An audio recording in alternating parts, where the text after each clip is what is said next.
Hello guys, ito nga po nangati ang ating paa at nagtrip po tayong gumala kasama ang ating family.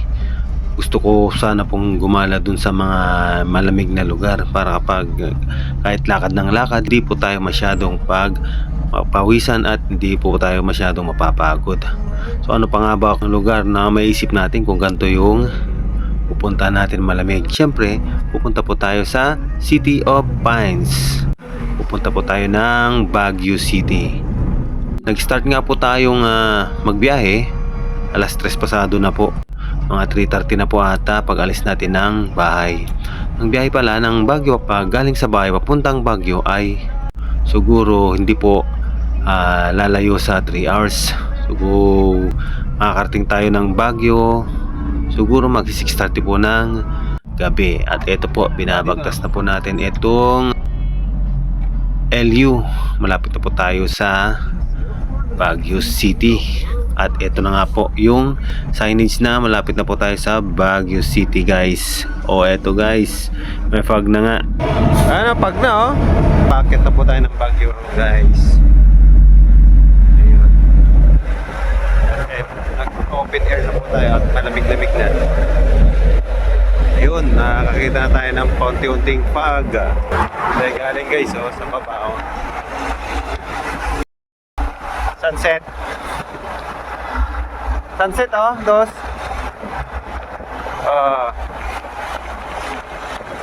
Yun, yung mga tindahan ng mga pasalubong.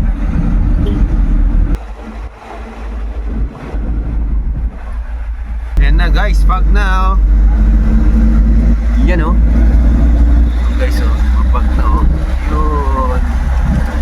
Yun ang mga fog. Na guys, yung mga fog.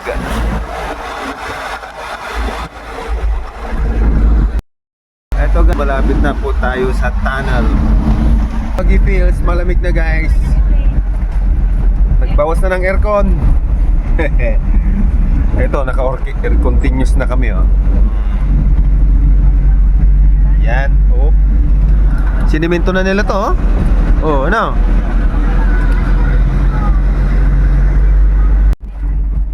Papasok na tayo sa tunnel. Yun. Pagkatapos ito, mga 6 kilometers na lang nasa Baguio na tayo.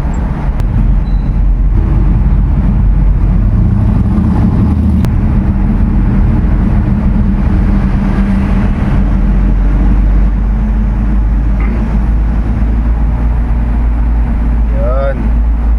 Malapit-lapit na po tayo sa Baguio.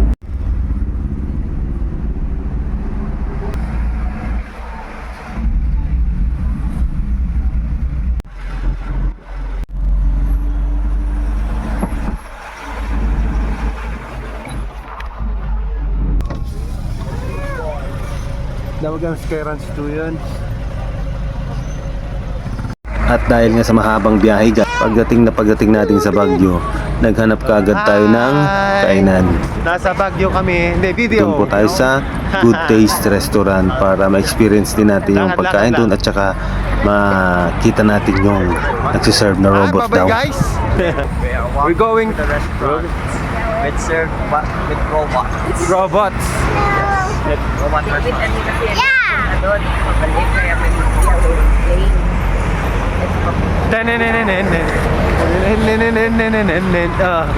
Dos! Dito! O yan! Kuya, hindi ka nakikita.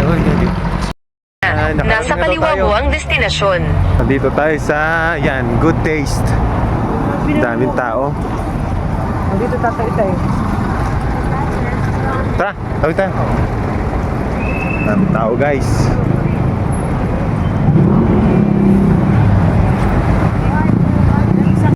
Eto na nga yung robot nila na nagsiserve ng pagkain at amis na mais itong ating bunso. Kinakawayan pa. Akala niya hinihingitian siya. Ito palang robot na to, pag sinerban ka, mayroon lang siyang certain time na i-stay sa inyo. Kailangan mong kunin kagad yung pagkain kasi alis kagad po itong robot na ito. Pagkatapos kumain guys, eto, nag-bike tayo guys para matagtag yung mga kinain natin kasi busog na busog talaga ako guys dun sa kinain namin na restaurant na yun. Ay, grabe. Kailangan natin mag-burn ng calorie. Mami, ito na kay Mami. Mami! Screen natin si Dos.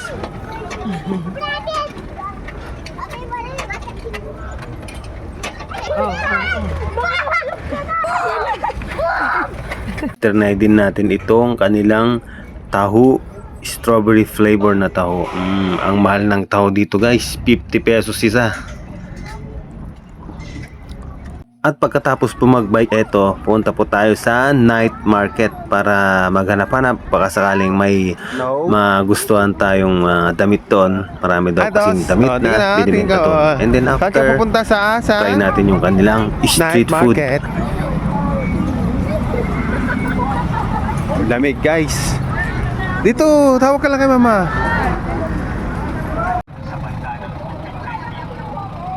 Hi,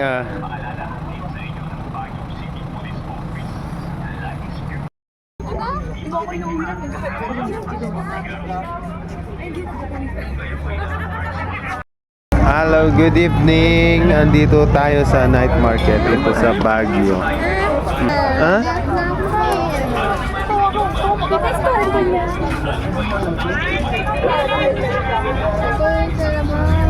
Nung nasa street food part na po tayo, ang nakaagaw attention natin yung Korean street food po, kaya nag-order tayo nito. Nag-order po tayo ng crab balls at saka itong tofu.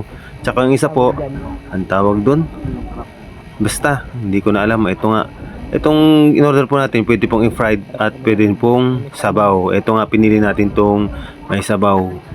Masarap din po yung kanyang sabaw. Ito nga po, mausok. Ang init guys. Fish cake, parang fish cake At yan. subo tayo. Mausok pa guys. Ito, try natin. Sarap guys. Ang init. Quality. Hipan. Subulit. Wow. Tapos na ang ating lamyarde ngayong araw. Pauwi na po tayo. Umuwi po tayo dito ng 12:30 po ng madaling araw. Bali, 6 na oras lang po tayo nagliwaliw dito sa Baguio. Okay lang po yun. At least, kahit papano, na-unwind ng ating katawan, napangiti konti, at saka bukas, may handa ulit tayo magtrabaho. Nakatanga-parte atan. Hindi mga Bagyo atan eh. Binggit nga na, ay La Trinidad.